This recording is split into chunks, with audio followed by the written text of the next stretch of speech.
ദൈവത്തിന്റെ ഒരു നിശ്ചയമായിരിക്കും. കുറെ കഷ്ടപ്പെട്ടത് കൊണ്ട് നല്ലൊരു കുട്ടീനെ അങ്ങ് തന്നു, ഇനി പിടിച്ചോന്ന് പറഞ്ഞിട്ട്. ഒരു മഹാലക്ഷ്മീനെ, എന്റെ വീട്ടിലൊരു മഹാലക്ഷ്മീനെ ദൈവം തന്നതാ.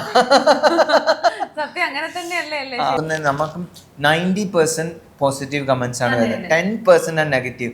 അപ്പൊ ഈ 90% നല്ല പറയുന്ന ആളുടെ അടുത്ത് റെസ്പോണ്ട് ചെയ്യാൻ നമുക്ക് പറ്റാറില്ല.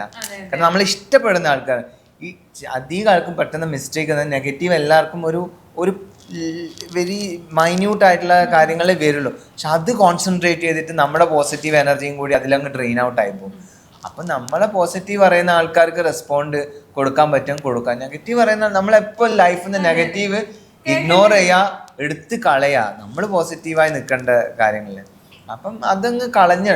പക്ഷെ എത്ര നമ്മൾ സ്ട്രോങ് ആണ് എന്നൊക്കെ പറഞ്ഞാൽ ചില കാര്യങ്ങൾ, ഇപ്പം മില്യോന്റെ കാര്യത്തിലൊക്കെ ചില ആൾക്കാർ പറഞ്ഞു ഈ കുട്ടി എന്നെ മരിച്ചിട്ടില്ലേ, ഇതെന്താ ചാവാത്തെന്നൊക്കെ. അങ്ങനെ അതൊക്കെ നമ്മളെ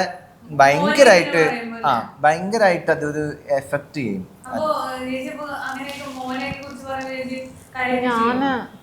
ഞാൻ ഫസ്റ്റ് ഓഫ് ഓൾ കമന്റ്സ് വായിക്കാറേ ഇല്ല. ഈ കമന്റ്സ് ഒക്കെ ഹാൻഡിൽ ചെയ്യുന്ന ഒരാൾ മിത്രമായിട്ടാണ്.